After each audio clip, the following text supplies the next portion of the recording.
गांव वालों आज लगभग 3-4 महीनों से लगातार ये चुपचाप होकर आंदोलन कर रहे हैं, मौन आंदोलन। एक तरह से ये चुप होकर आंदोलन कर रहे हैं, क्योंकि इन्हें डर है कि अगर ये बोलेंगे तो बदले में कलेक्टर के फरमान से यहाँ गोलियां चलाई जाएंगी। आज भी जनरल डायर जिंदा है, आज भी जनरल डायर जैसे सैकड़ों हुक्मरान जिंदा हैं जो कभी भी जलियांवाला बाग बना देना चाहते हैं। और आज यह गांव, मुझे लगता है अगर इसे इंसाफ नहीं मिलता है, अडानी पैसों की लालच में इतना पागल हो चुका है कि यह गांव में कभी भी जलियांवाला बाग को दोहराया जा सकता है। जो किसान के बेटे भी हैं वे बड़ी मैंने तारीफ कर रहे थे, बड़े गुणगान कर रहे थे, लेकिन उन्हें आभास नहीं है गोंदलपुरा की जैसी स्थिति जितना आपके घर पर चली आएगी अडानी को जब आपकी जमीन को आवंटन कर दिया जाएगा उस समय आपको आभास होगा कि आज ये हुक्मरान क्या कर रही है। इसलिए मैं ये नहीं कह रहा हूँ कि आपने गलत प्रधानमंत्री चुना, मैंने ये कह रहा हूँ कि आप अपने प्रधानमंत्री को मसीहा ना माने, उसे नायक के रूप में प्रेजेंट ना करें, उसे भगवान का रूप ना दें, उसे सवाल करें। अगर आपने उसे मत दिया है, सरकार में अगर 31 को हटाया गया है तो इसीलिए कि संपत्ति का अधिकार मौलिक अधिकार रहेगा, तो संपत्ति की सुरक्षा संसद की होगी, संपत्ति की सुरक्षा की रिस्पॉन्सिबिलिटी सुप्रीम कोर्ट की होगी। लेकिन उसे जानबूझकर मौलिक अधिकार से इसलिए हटा दिया गया है कि गांव वालों की संपत्ति को कभी भी इसी प्रकार लूटने का नियम फरमान जारी हो सकता है। ये लूट ही कहेंगे। ये गांव जो साहब की नजर है मतलब यह गांव का एक एक ईंट उखाड़ के फेंकना है, इस गांव को नेस्तनाबूद करना है, इस गांव पर बुलडोजर चलाना है, इस गांव को मिट्टी में मिलाना है, वहां कंपनी स्थापित करना है। हम लोग कंपनी के विरोधी हैं क्योंकि विकास के नाम पर विनाश पसंद नहीं है। अडानी अरबों रुपए कमा लेंगे, वर्तमान कलेक्टर को कुछ मिल जाएगा, जो सरकार में बैठे हैं विभाग के लोग उनको मिल जाएगा, लेकिन 40 साल बाद इस गांव का क्या होगा? इस गांव में धुआं होगा, इस गांव में कुछ बीमारियां होंगी, इस गांव में मृत्यु दर ज्यादा होगा, जन्म दर कम होगा, इस गांव में विकलांगता होगी, इस गांव में बीमारियां होंगी। अडानी साहब एरोप्लेन लेकर विदेशों में शिफ्ट हो जाएंगे। वो अडानी नहीं होंगे तो जूनियर अडानी होगा, उस पैसों से जूनियर अडानी ऐश कर रहे होंगे विदेशों में। लेकिन इस गांव का क्या होगा, इन गांव के लोगों का क्या होगा? इसलिए आज हम एक बार फिर से लोकतंत्र में, चूंकि हम लोग सरकार को चुनकर भेजते हैं, तो सवाल करना हमारा अधिकार बनता है। गुलामी को नकारिए, गुलामी को धिक्कारिए, गुलामी को चुनौती दीजिए और सवाल कीजिए यह देश क्या चंद मुट्ठी भर अंबानी जैसे, अडानी जैसे, टाटा बिरला जैसे उद्योगपतियों का है या फिर आम व्यक्ति का है? Of the people. जोहार झारखंड, जय झारखंड। आज की इस वीडियो में आपको एक ऐसी घटना से रूबरू करवाएंगे जिसे सुनकर शायद आपको बहुत दुख और पीड़ा का आभास होगा। लोकतंत्र का भारत, जिसे हम कहते हैं जनता को, जनता के लिए, जनता के द्वारा, यह भारत जो राजतंत्र से बाहर आकर लोगों के लिए बना था लोकतंत्र। लेकिन आपको जानकारी होनी चाहिए जो जॉर्ज बर्नार्ड साहब ने कहा था कि लोकतंत्र केवल और केवल चंद मुट्ठी भर लोगों तक सीमित रह जाएगा। उसी लोकतंत्र की आड़ में आज इस गांव, एक सुंदर सा गांव जिसे लूटने की, बर्बाद करने की पूरी तैयारी चल रही है। तो सबसे पहले आप उस गांव को एक बार देख लें। एक सुंदर सा गांव आप देख सकते हैं। इस गांव की सुरक्षा कवच है पहाड़ी। इस गांव में जो देख सकते हैं अभी भी खेती है, वो कतारी, जिसे हम लोग ईख कहते हैं। बहुत ज्यादा संख्या में यहाँ के लोग ईख, कतारी का उत्पादन करते हैं और अपना भरण पोषण करते हैं। यानी कह सकते हैं अगर इस गांव के लोगों को नौकरियां ना भी मिले तो बहुत अच्छे तरीके से अपने जीवन यापन कर सकते हैं, अपने जीवन का निर्वहन कर सकते हैं। एक सुंदर सा गांव, हमारी और आपकी तरह जो झारखंड, और बिल्कुल चारों तरफ पहाड़, ये देख सकते हैं पहाड़ की सीमा।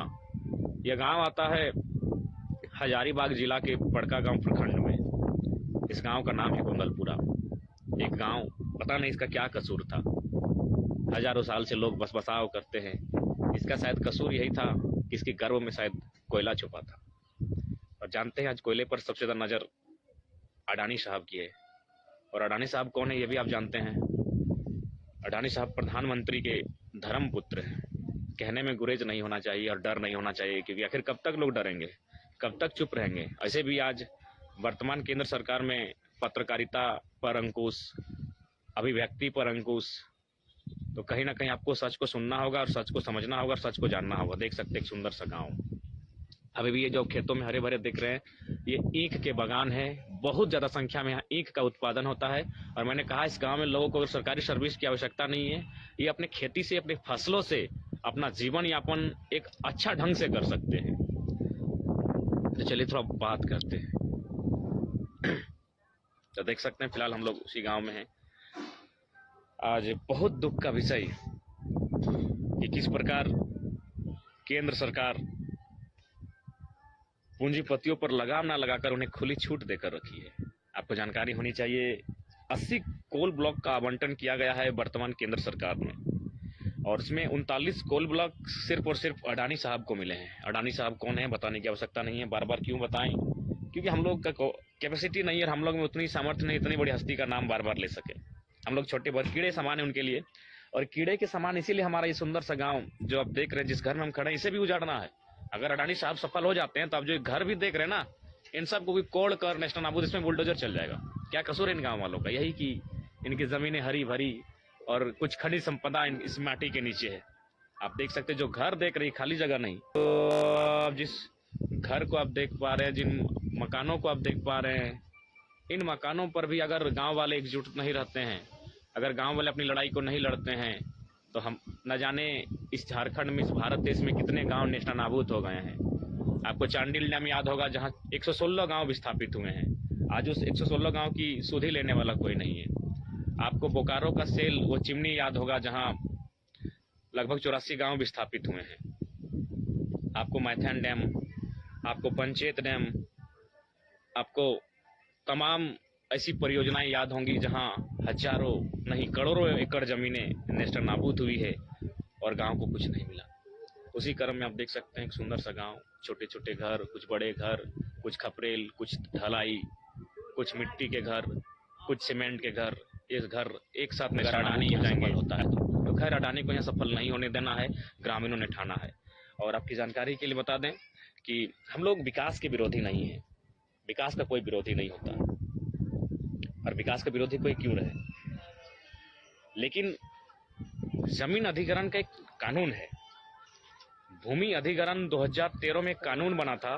उस कानून के तहत कि विकास की योजनाओं के लिए केंद्र जमीनों को अधिग्रहण कर सकता है, राज्य जमीनों को अधिग्रहण कर सकता है, किसी निजी कंपनी को भी अधिग्रहण करने का अधिकार दे सकता है, लेकिन उसके लिए शर्त है।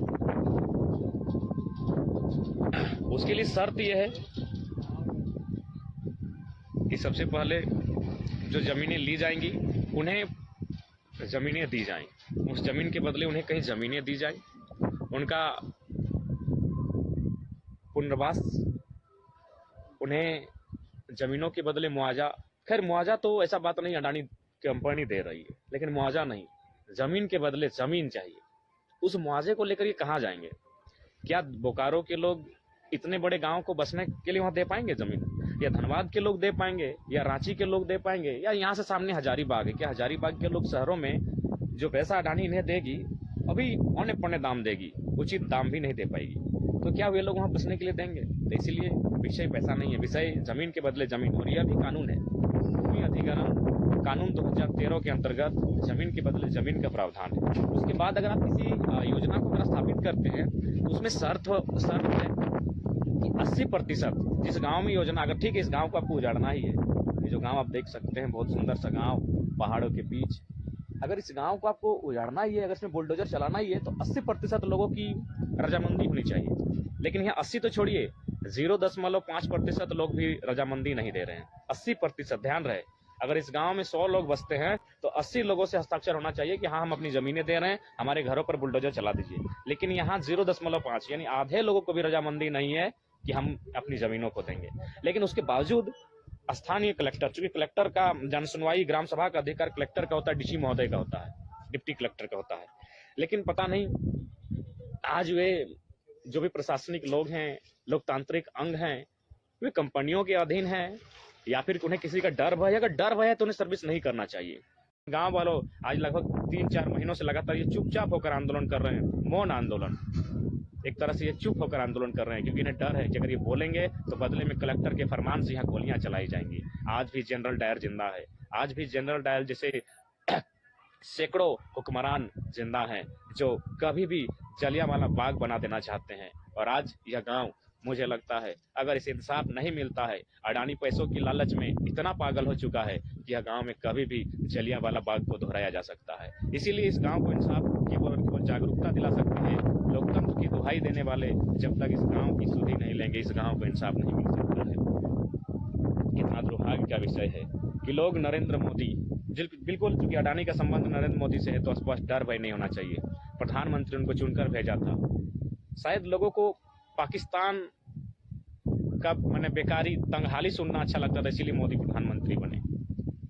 क्या प्रश्न ये उठता है, पाकिस्तान भी एक देश है, उस देश के नागरिकों से हमारी कोई लड़ाई नहीं है। अगर उस देश में आतंकवाद पनपता है तो उससे हमारी लड़ाई हो सकती है, लेकिन आज कंडीशन ऐसा है कि अगर कोई पाकिस्तान मुर्दाबाद बोल दे तो मोदी की रैली में तो लोग खुश हो जाते हैं कि हमने तो मोदी को इसीलिए चुना है।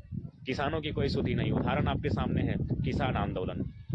1 साल से लोग सड़कों पर हैं, लेकिन भारतीय जनता पार्टी के जो किसान के बेटे भी हैं वे बड़ी मैंने तारीफ कर रहे थे, बड़े गुणगान कर रहे थे, लेकिन उन्हें आभास नहीं है। गोंदलपुरा की जैसी स्थिति जितना आपके घर पर चली आएगी, अडानी को जब आपकी जमीन को आवंटन कर दिया जाएगा उस समय आपको आभास होगा क्या जी हुक्मरान क्या कर रही है। इसलिए मैं ये नहीं कह रहा हूँ कि आपने गलत प्रधानमंत्री चुना, मैंने ये कह रहा हूँ कि आप अपने प्रधानमंत्री को मसीहा ना माने, उसे नायक के रूप में प्रेजेंट ना करें, उसे भगवान का रूप ना दें, उसे सवाल करें। अगर आपने उसे मत दिया है तो उसे सवाल करें कि अडानी एक पूंजीपति को इतना अधिकार कब से। एक पूंजीपति का देश है क्या, उनसे सवाल कीजिए। अगर ये पूंजीपति का देश नहीं है तो ग्रामीणों के साथ ये अत्याचार क्यों, ग्रामीणों के साथ ये अन्याय क्यों। आपकी जानकारी के लिए बता दें, चाहे केंद्र की जो भी सरकारें बनी हैं, थोड़ा संविधान की बात कर लेते हैं। भारतीय संविधान अनुच्छेद 31 जिसकी हम बार बार बात करते हैं, अनुच्छेद 31 यही है।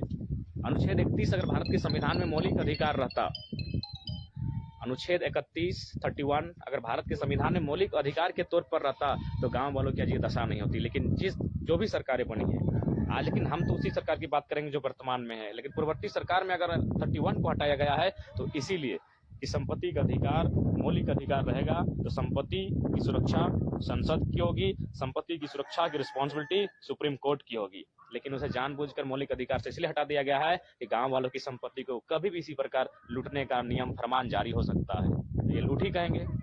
ये गांव जो देख सकते हैं चारों तरफ घुमा के आपको दिखा रहे हैं, यह गांव, इस पर अडानी साहब की नजर है। मतलब यह गांव का एक एक ईंट उखाड़ के फेंकना है, इस गांव को नेस्तनाबूद करना है, इस गांव पर बुलडोजर चलाना है, इस गांव को मिट्टी में मिलाना है, वहां कंपनी स्थापित करना है। हम लोग कंपनी के विरोधी हैं क्योंकि विकास के नाम पर विनाश पसंद नहीं है। यह गांव खेती करके अच्छा आर्थिक उन्नति कर लेता है और खेती के माध्यम से इस गांव का जीवन यापन अच्छा खासा हो जाता है। अतः बहुत सारे लोग कहते हैं कि अगर आपको नौकरियां चाहिए तो उसके लिए जानकारी होनी चाहिए। नौकरियां 40 साल के लिए आती है।